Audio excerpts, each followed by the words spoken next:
Hello students, कैसे हैं आप सभी। आशा करती हूँ आपको जो टॉपिक मैं बता रही हूँ वो सारे समझ में आ रहे होंगे।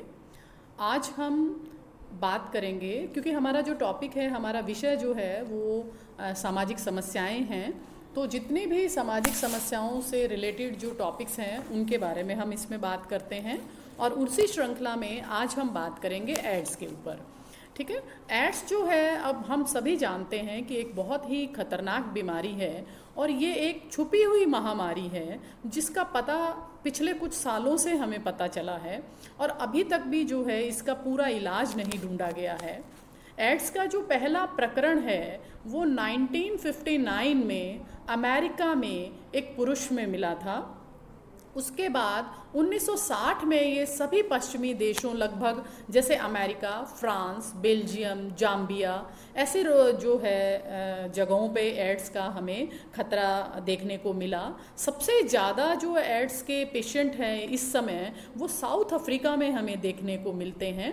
इसके बारे में बहुत सारी भ्रांतियां हैं, और उन भ्रांतियों का ही निवारण हम आज अपने इस टॉपिक के अंदर करेंगे। तो सबसे पहले हम बात करते हैं कि एड्स है क्या। ठीक है। तो इसका पूरा नाम, जैसा कि आपको स्क्रीन पे दिख रहा है, कि एक्वायर्ड इम्यूनो डिफिशियंसी सिंड्रोम। ठीक है। इनके जो पहले अक्षर हैं, जैसे ए मतलब एक्वायर्ड, आई मतलब इम्यून, डी मतलब डेफिशिएंसी और एस मतलब सिंड्रोम। तो ये जो है बीमारी का पूरा नाम है, और ये जो एक HIV के नाम से है, जैसे ह्यूमन इम्यूनो डिफिशियंसी वायरस। तो ये जो इस तरह का वायरस है, जब ये व्यक्ति के शरीर में प्रवेश कर जाता है और हमारे ब्लड सेल्स के अंदर जाकर ये मिल जाता है, तब क्या है, व्यक्ति की धीरे धीरे जो है क्षमता क्षीण होने लग जाती है, उसके कार्य करने में रुचि नहीं होती, वो धीरे धीरे कमज़ोर होने लग जाता है। तो ये कुछ ऐसे कारण हैं जिसके कारण जो है एड्स जो है वो व्यक्ति के अंदर आ जाता है। तो एक बार अगर HIV विषाणु से व्यक्ति संक्रमित हो जाता है तो उसका अर्थ है कि जीवन भर का एक संक्रमण मिल जाता है और अकाल मृत्यु हो जाती है। एड्स से मृत्यु अत्यंत पीड़ादायक होती है। एड्स का अभी तक का कोई भी, यूँ कह दीजिए, कोई उपचार नहीं मिला है, या यूँ कह दीजिए कि कोई एक मेडिसिन ले लें और उससे हम ठीक हो जाएंगे, ऐसा नहीं है। एड्स का जो उपचार है वो उसका बचाव ही है। ठीक है। अब हम बात करते हैं कि एड्स आखिर फैलता कैसे है। तो देखिए, आप स्क्रीन पर पढ़िए कि एक सामान्य व्यक्ति HIV संक्रमित व्यक्ति के वीर्य, योनिस्राव व रक्त के संपर्क में जब व्यक्ति आता है तो उसे एड्स हो जाता है। आमतौर पर हम ये समझ लेते हैं कि जो लोग HIV पॉजिटिव है वो एड्स है, उसको एड्स है। नहीं, ऐसा नहीं होता है। HIV पॉजिटिव होने के 8-10 साल के अंदर जब व्यक्ति के अंदर रोग प्रतिरोधक क्षमता कम हो जाती है, तब जाकर वो व्यक्ति जो है उसको ये घातक रोग घेर लेता है। तो अब हम बात करेंगे कि भारत में एड्स कैसे है। वो भारत में एड्स का पता जो है वो 1980 में लगा था, और 1986 मतलब 1986 में पुणे में इसके प्रथम रोगी का पता चला था। 2006 तक भारत में 20 लाख लोग HIV से पीड़ित थे। इन युवाओं में मतलब सबसे ज़्यादा यदि हम देखें तो 4 राज्य हैं, आंध्र प्रदेश, कर्नाटका, महाराष्ट्र और तमिलनाडु। यहाँ पर एड्स के सबसे ज़्यादा पेशेंट हैं। अब हम बात करते हैं कि इसके फैलने के क्या कारण होते हैं, मतलब एड्स जो है वो फैलता कैसे है। तो जैसा कि इसमें दिया गया है कि एड्स के रोगी को विषाणु आते कहाँ से हैं, तो सबसे पहले आएंगे कि रोगी के वीर्य से आते हैं, रोगी के रक्त से आते हैं, रोगी द्वारा प्रयुक्त की गई जो सिरिंज होती है उससे आते हैं, और उसके अंग प्रत्यर्पण मतलब रोगी का जब हम बॉडी, रोगी के शरीर से कोई अंग लें और किसी दूसरे व्यक्ति के अंदर वो लगाएं तो उससे भी जो है एड्स होने का खतरा रहता है। एक मैंने 6th पॉइंट पे डाल रखा है कि समलैंगिक शारीरिक संबंध जब हम बनाते हैं तो उससे भी एड्स का खतरा हो जाता है। और एक जो है इसमें कि दूषित सुई को जब हम प्रयोग में लेते हैं तो भी एड्स जो है वो फैल जाता है। अब हम बात करते हैं कि एड्स के लक्षण क्या हैं। देखिए, जैसा कि आपके दिखाया गया है स्क्रीन पे, कि सबसे पहला जो लक्षण है एड्स का, कि उसमें वजन जो है वो व्यक्ति का लगातार कम होता रहता है। उसके शरीर में खांसी आती रहती है, मतलब उसको खांसी बार बार आएगी, जुकाम उसको बार बार होगा, सिर दर्द होगा, थकान होगी, ठीक है। शरीर पे किसी तरह के जो फंगल इन्फेक्शन हो जाता है वो हो जाता है, निशान बन जाते हैं, हैजे की स्थिति आ जाती है, उसके सारे शरीर पे छोटी छोटी फुंसियाँ होने लग जाती हैं, ठीक है, खुजली होने लग जाती है, मुंह और गले में खराश हो जाती है, या यूं कह दीजिए कि 2 या 3 महीने में पेट के जो निचले हिस्सा होता है वहाँ पर सूजन आने लग जाती है। शरीर का जो वजन है एकदम से घटने शुरू हो जाता है, और लंबे समय तक उसको जो है बुखार बना रहता है, कंटिन्यूस उसको लूज मोशन होते हैं, और उसको जो है वो भारी थकान होने लग जाती है। तो ये कुछ एड्स के लक्षण थे। देखिए, सभी लक्षण जो है सामान्य रूप से एक नॉर्मल बीमारी के ही लक्षण हैं, पर फिर भी कुछ लोगों के अंदर जो है इसके लक्षण इस तरह के बार बार हो रहा है, तो हमें जो है उसको ध्यान में रखना चाहिए, या उसको देखना चाहिए कि ये एड्स कैसे हुआ है, ठीक है। अब हम बात करते हैं कि एड्स का उपचार हम कैसे कर सकते हैं।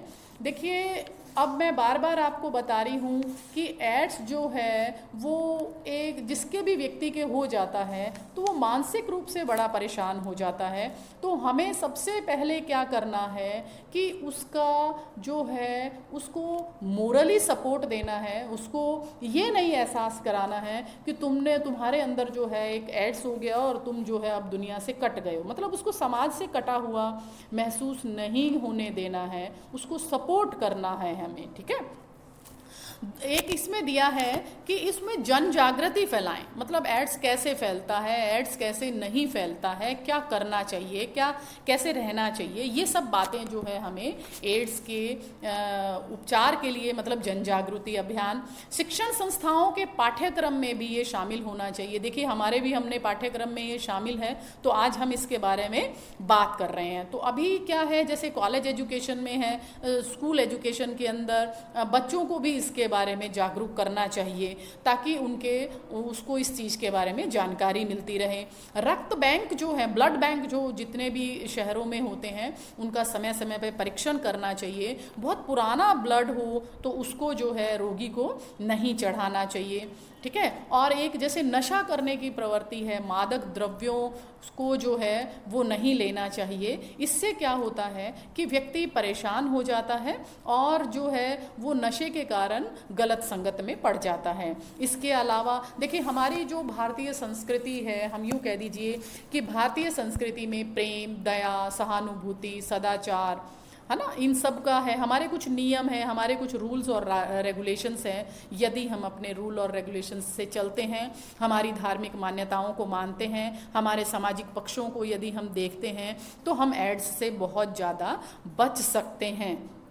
किसी भी व्यक्ति से या महिला से जब आप शारीरिक संबंध स्थापित करते हैं तो कोशिश करें कि पूरा प्रिकॉशन लें, सावधानीपूर्ण इस तरह सावधानी से ये कार्य करें, तो जो है हम इस चीज़ों से बच सकते हैं। अब एड्स से नियंत्रित कार्यक्रमों, जो एड्स को नियंत्रण में करें, ऐसे कार्यक्रमों का प्रचार और प्रसार हमें करना चाहिए। जिनको पहले से ही कोई सेक्सुअल डिजीज़ है, उनके साथ जो है हमें सेक्सुअल रिलेशन नहीं बनाने चाहिए। अपने हस्बैंड और अपनी वाइफ दोनों के प्रति हमें वफादार होना चाहिए, क्योंकि सबसे ज़्यादा एड्स जो फैलने का कारण है वो फिज़िकल रिलेशन और हमारी जो लार ग्रंथियाँ होती हैं, इनसे फैलता है। तो हमें इनसे थोड़ा सा ध्यान रखने की ज़रूरत है, और किसी भी तरह की कोई गलत भ्रांतियाँ फैल रही हों, उनको हमें रोकना चाहिए। यदि कोई महिला महिला एड्स पीड़ित है तो कोशिश करे कि वो गर्भ धारण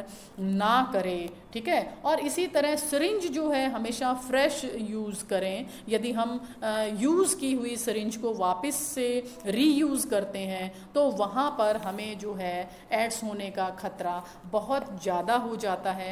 एड्स पेशेंट है क्योंकि वो मानसिक रूप से जो है अपने आप को टूटा हुआ महसूस करता है, तो हमें जो है उसकी मायूसी को दूर करना है, उसके चिंता का निवारण करना है। कोशिश करें कि हम उससे अच्छा व्यवहार करें ताकि उसको क्रोध जो है वो बार बार ना आए। और क्रोध के कारण आपको पता है कि अच्छे भले व्यक्ति भी बीमार हो जाते हैं।